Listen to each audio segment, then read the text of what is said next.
Hello, and good Sunday morning to you. Always grateful for our mighty small crowd that's here today. Mighty, very mighty, I am, of no doubt, because you're here, so of course you are. But thank you for being here. Thank you for continuing to wear your mask. We really appreciate it. Matter of fact, just a reminder, most of us are eligible for our second booster shot, so get out there and get that. We're starting to see in the north and northeast some COVID numbers going up in hospitals. So just to be on the safe side, it wouldn't hurt to go ahead and get yourself scheduled for that second shot. Again, thank you for being here, Presbyterian Church of Greensboro, North Carolina line. Those that are here, thank you for wearing your mask. We always appreciate people wearing it and wearing it correctly. A reminder that our offering plate isn't being passed right now. It is in the back on that table. Please go and grab it there online. We really could use your help to continue to be able to bring this live. It costs a little bit of money every month, and your donations help us offset that balance. So you can go to athinkingchurch.org and click the donate button. We would really appreciate that a lot.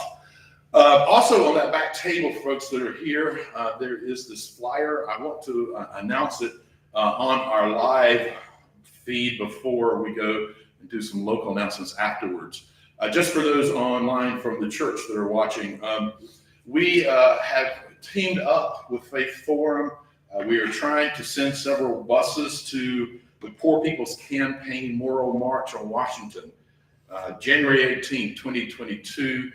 This church, we have a couple more seats left. So that's why I wanted to do this online.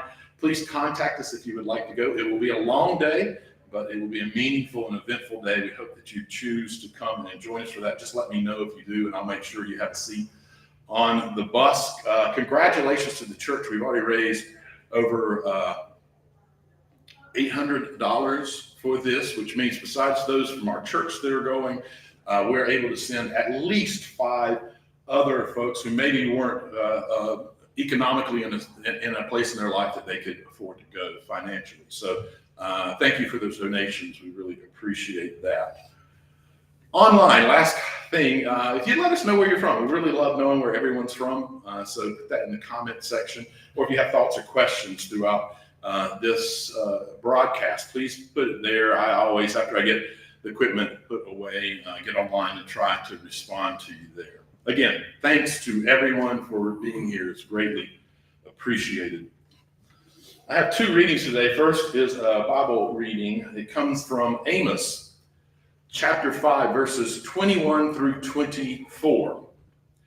I despise your festivals, and I take no delight in your solemn assemblies. Even though you offer me your burnt offerings and grain offerings, I will not accept them. And the offerings of well-being of your fatted animals, I will not look upon. Take away from me the noise of your songs. I will not listen to the melody of your harps, but let justice roll down like water and righteousness like an ever-flowing stream. We had blessing and understanding to the reading of these words. I also want to share with you an excerpt from a speech from 1975 by Toni Morrison entitled A Humanist View. She says, "The very serious function of racism is distraction. It keeps you from doing your work. It keeps you explaining over and over again your reason for being. Somebody says you have no language, and so you spend 20 years proving that you do. Somebody says your head isn't shaped properly, so you have scientists working on the fact that it is. Somebody says that you have no art, so you dredge that up. Somebody says that you have no kingdoms, and so you dredge that up. None of that is necessary." We are fortunate to have Bruce Peoff with us here today. I always love your music, sir. I wonder if we could get you to play a song for us. Yeah, Mark, thanks. Thanks for having me. With inflation, I need that grocery money. Absolutely. I had the pleasure of working down in Columbus County in a little town called Whiteville, or as they say down there, Whiteville. And it was through the North Carolina Arts Council, and my job was to go out and play music and do poetry workshops and things like that. But I met a man down there named Mr. Formy Duval, and this song is for him. It's called The Ballad of Mr. Formy Duval.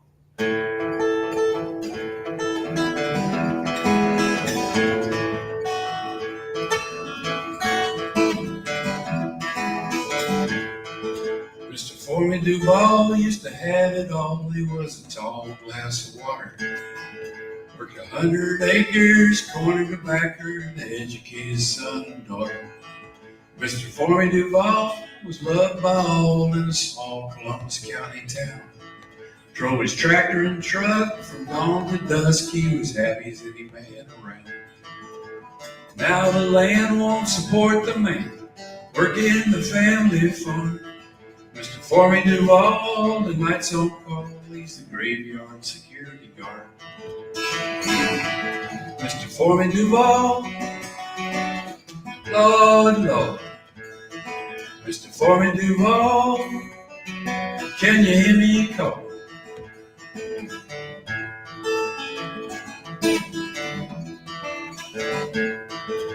His great-granddad was deeded the land many, many years ago. Like everyone in the family before, farming's all he's ever known. But Mr. Formy Duval's international truck has a Nissan engine now. And an acre once worth $3,000 ain't worth as much as a cow. Now the land won't support the man working the family farm. Mr. Formy Duval, the night's on call, he's the graveyard security guard. Mr. Formy Duval, Lord, Lord. Mr. Formy Duval, can you hear me call?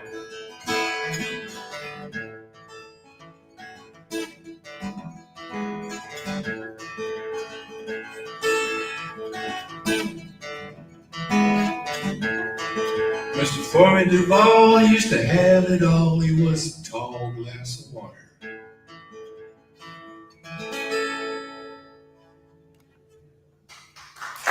Thank you. Thank you, Dr.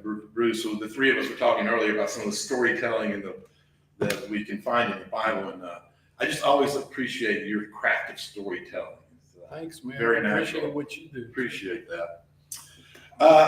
My message today is entitled "Black Lives Matter: A Whirlwind of Justice and the Fierce Urgency of Now." You might guess from the title alone that there may be, I'm just going to say maybe, moments where I don't sound exactly like a Presbyterian preacher. Yesterday, as I was joining others at a planning meeting for putting local folks on a bus to D.C. to join the Reverend Dr. William Barber's Poor People's and Low Wage Workers Moral March on January 18th. While I was there, as it was about to begin, I received a call from Mary Smith. Mary is the mother of Marcus Smith, a young man who was hogtied, yes, I said hogtied, by police here in Greensboro and died in their custody because of it. I don't usually take calls just as important meetings are beginning, but with the events of the past week, I had a pretty strong feeling it was an important call for me to take. And it was. Mary asked me for a favor. She asked that if I hadn't already written my sermon, that I address the issues behind the racially motivated mass killings in Buffalo, New York. Those closest to me know that I typically am finished with my Sunday message by Saturday, and mostly I was. But As Mary and I discussed, there is a fierce urgency this Sunday for ministers across the nation to address white privilege, white supremacy, and the delusion of white replacement theory. I promised her that I would, and she thanked me, and she said she'd be tuning in. So thank you, Mary, and thank you for encouraging me to speak more directly to this issue than my original message possibly did. So we begin with the events of exactly 1 week ago. The racially motivated massacre of 10 black people in Buffalo by a white man whose head was full of far-right talking points about white superiority and white replacement theory. And for those of you who may not know about the conspiracy theory of white replacement, or as the shooter called it in his 180-page manifesto, the Great Replacement, it is the purposefully ill-informed deception that there is a plot designed by progressives to replace the political power and culture of white people in the United States. Well, first of all, after this service, if someone could tell me exactly what white culture is, I'd be mighty appreciative of it. Folks online, you can do the same. But secondly, and possibly more seriously, I suppose it is a plot if you consider math a plot. And the thought is not lost on me that some people possibly do. What I mean by that is, what they're actually afraid of is the naturally changing demographics of the United States. It is a math problem, not a replacement problem. As a matter of fact, as Cheryl Cashin, a law professor from Georgetown University, recently pointed out in Politico magazine, the event of the mass shooting itself can disprove the Great Replacement. She says, the fact that the shooter had to travel over some 200 miles from his nearly all-white hometown to find a black community concentrated enough to kill en masse proves that blacks aren't replacing whites. In fact, Americans in Buffalo are still struggling to escape the deliberate disinvestment and segregation. So the reality that she points to is the reality that keeps pushing down on people of color, and it's designed into the system, and that it is a plot designed by wealthy white folk to oppress the people behind the undeniable math of the growing diversity of our nation. A plot to oppress them as hard as possible in the hopes that the struggles of life will be so overwhelming that the inevitable struggle for power is put off long enough that the rest of the system, through gerrymandering and loading the courts, can be designed to prevent the majority of the diversity that's coming up from being able to achieve true wealth or power. What do we, as people of faith, as a nation, what do we tend to do in response to systems that keep people poor and working low-wage jobs? How do we tend to respond? Well, we tend to practice charity, mostly giving handouts rather than giving a hand up by directly addressing the systems of oppression. Or as the Reverend Dr. Martin Luther King once said, philanthropy is commendable, but it must not cause the philanthropist to overlook the circumstances of economic injustice which make philanthropy necessary. He called for a whirlwind of revolt against the white supremacist systems of oppression.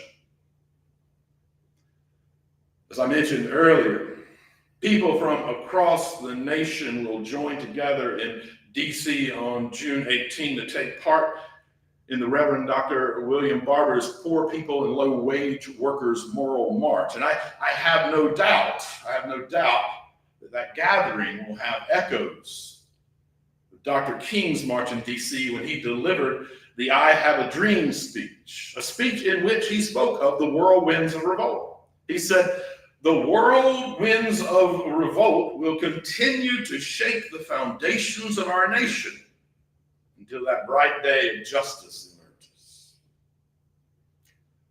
Most of us are certainly familiar with many of the powerful and inspiring lines from that speech. Things like, "I have a dream that one day this nation will rise up and live out the true meaning of its creed, that we hold these truths to be self-evident, that all men are created equal." Today, however, I'd like to share with you some of the less frequently quoted parts of that speech. Dr. King said, "In a sense, we've come to our nation's capital to cash a check. When the architects of our republic wrote the magnificent words of the Constitution and the Declaration of Independence, they were signing a promissory note to which every American was a promise that all men, I'll say people, a promise that all people, yes, black people as well as white people, would be guaranteed the unalienable rights of life, liberty, and the pursuit of happiness. It is obvious today that America has defaulted on its promissory note insofar as her citizens of color are concerned. Instead of honoring this sacred obligation, America has given the Negro people a bad check, a check which has come back marked insufficient funds. But, he says, we refuse to believe that the Bank of Justice is bankrupt. We refuse to believe that there are insufficient funds in the great vaults of opportunity of this nation. And so we have come to cash the check. Check that will give us upon demand the riches of freedom and the security of justice. Finally, continues saying, as he stood on the steps of the Lincoln Memorial, we have also come to this hallowed spot to remind America of the fierce urgency of now. This is no time to engage in the luxury of cooling off or to take the tranquilizing drug of gradualism.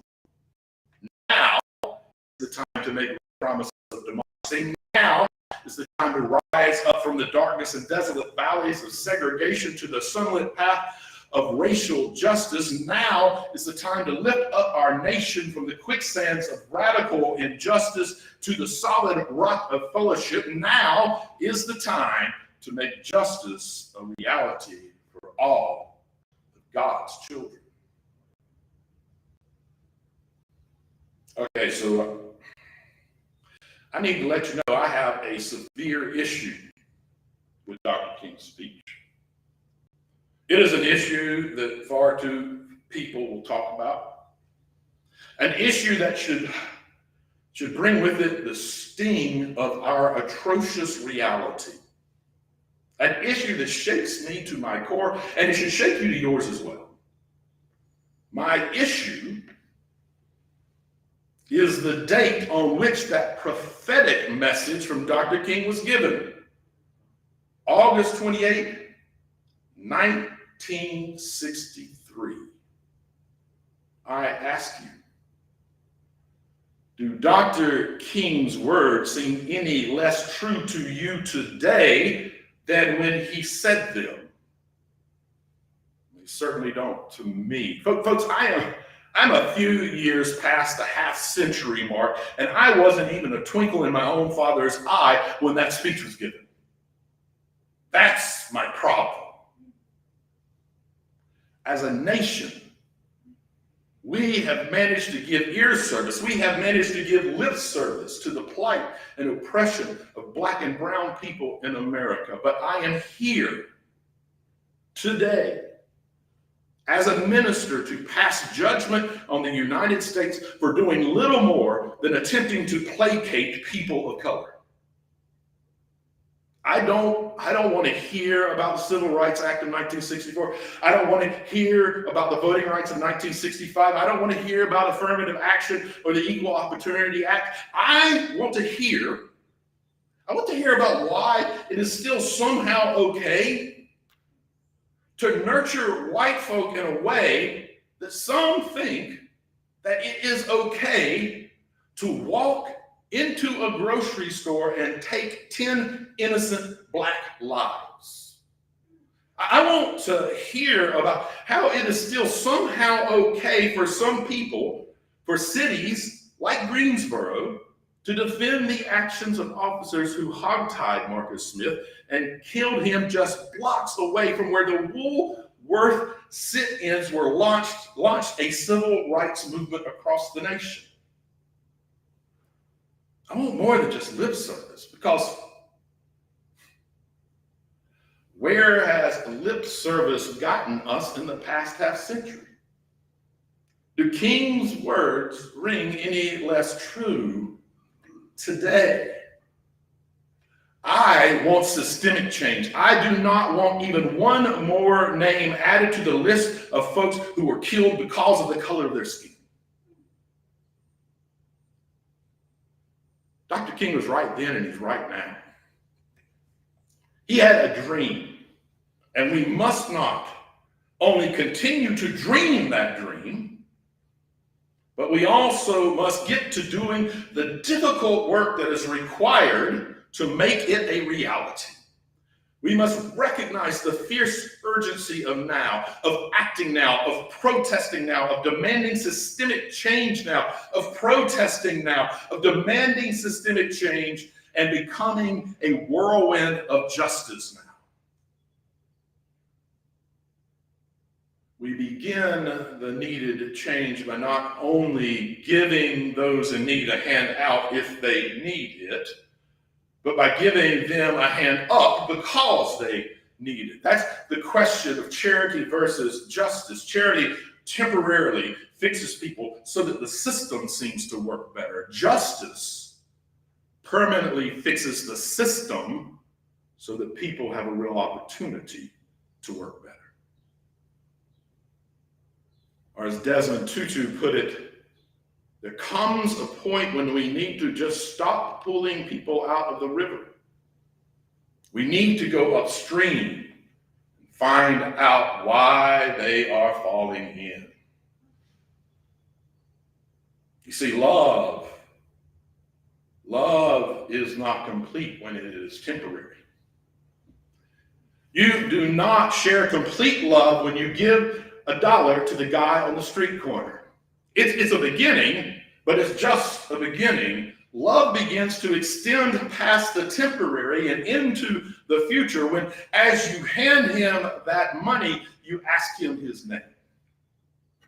You find out how he got here. You listen to him and don't judge him. You recognize he would not be here if he had a choice. Then from his story, you learn how the system in which we live is perfectly designed to receive the results that we see. Perfectly designed to let some snack on caviar while others scrunch for scraps. Perfectly designed to let some jet around the country while others sleep under bridges. Perfectly designed to let some fall into money while others fall into poverty. And then you set yourself to changing the system. You do charity because you must. You do charity because it changes a life for the moment, but you do not stop there. You become an instigator of the mighty waters of justice. You demand justice because from your place in life you can.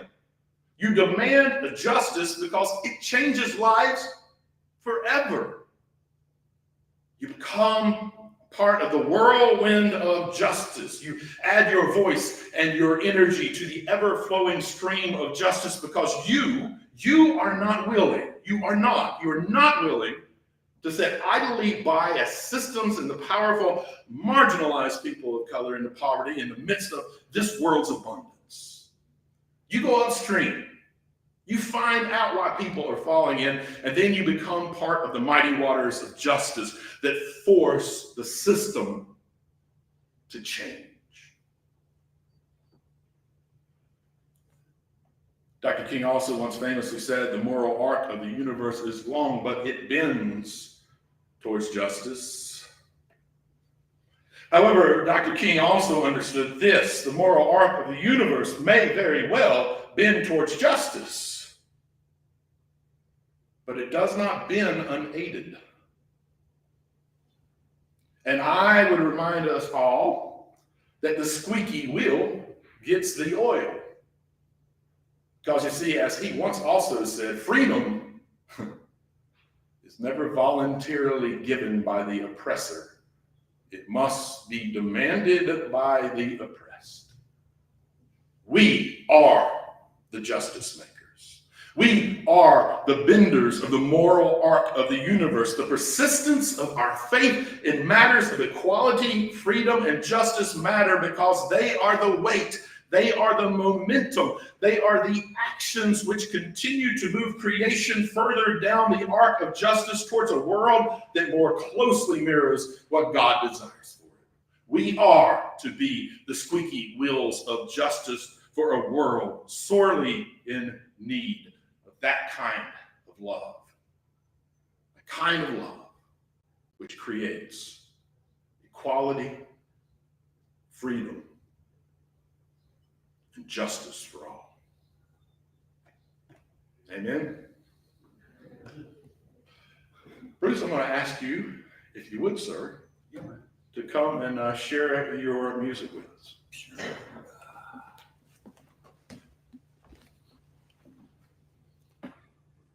Gotta be careful not to trip when I'm this. I better go around this way.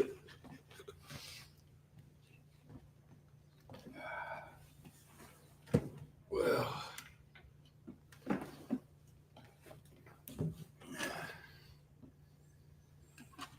are there any Greensboroites here in natives?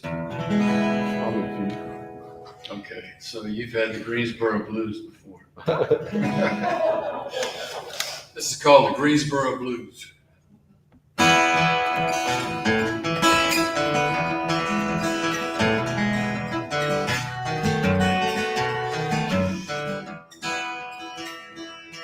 I got the Greensboro Blues for the 99th time. I got the Greensboro Blues for the 99th time. That woman so lovely, she eased my troubled mind. Well, it's coffee in the morning, sugar afternoons. Yes, coffee in the morning, sugar afternoons. Then we go out walking beneath the silvery moon. It's just simple pleasures keep you alive when that big boss man's talking all that jive. I got the Greensboro Blues for the 99th time. That woman so strong, she eased my troubled mind. When the work's all done to keep the wolves away. When the work's all done to keep the wolves away. This poor boy be looking for a little play. Leave the gossip behind, leave your worried mind. Leave the gossip behind, leave your worried mind. Pack up your troubles in a little bottle of wine. It's just simple pleasures keep you alive. When the big boss man talking all that jive, I got the Greensboro Blues for the 99th time. That woman so lovely, she eased my troubled mind.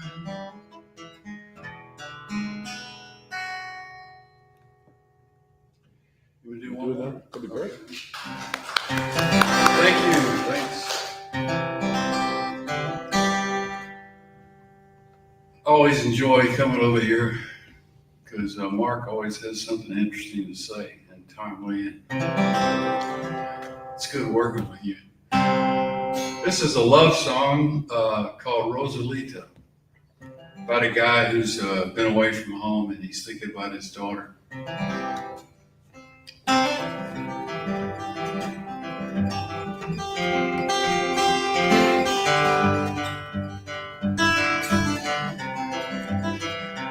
Rosalita, when that cold wind blows, it's when I always dream of you. Rosalita, when the train comes through, I'll be on my way home to you, and I'll be tying on my highway shoes. I'll be flying on home to you, so don't be blue. Rosalita, do you remember me, girl? Walking along Tobacco Road, going fishing in that Carolina moon. Lord, mama, she cooked us up a meal, and I'll be tying on my highway shoes. I'll be flying on home to you, so don't be blue. Rosalita, my little baby girl, tell mama and daddy's coming home. Rosalita, my little baby girl, I ain't never more gonna roam, and I'll be tying on my highway shoes. I'll be flying on home to you, so don't be blue. Rosalita, when that cold wind blows,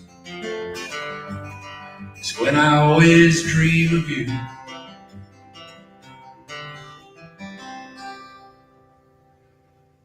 Thanks a lot, you guys. Thanks for having me.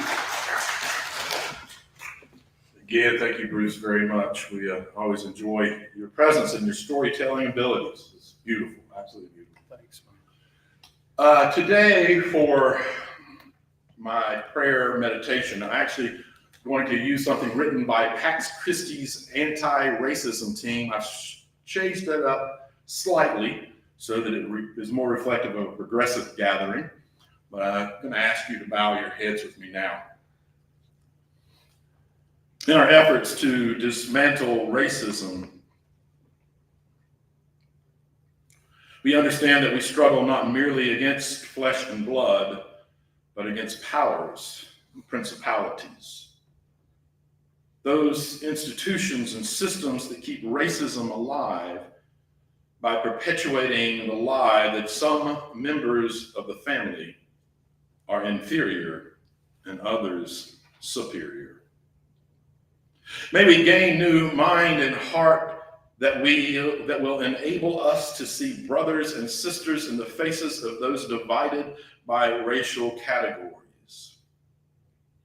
May we have the grace and strength to rid ourselves of racial stereotypes that oppress some of us while providing entitlements to others. Help us to create a church and a nation that embraces the hopes and fears of oppressed people of color where we live, as well as those around the world. just as Jesus reached across ethnic boundaries between Samaritans, Romans, and Jews, and offered fresh sight to the blind and freedom to captives, may we too break down the barriers in our community. May we see the reality of racism and bigotry, that we might challenge and uproot it from ourselves, our society, and our world. Amen. Give you this blessing. May you walk in harmony with each other and with creation, recognizing that we are one. And may you know love and happiness throughout your life. And may your words and action bring that love and happiness to all those you meet. Go now in love and go in peace.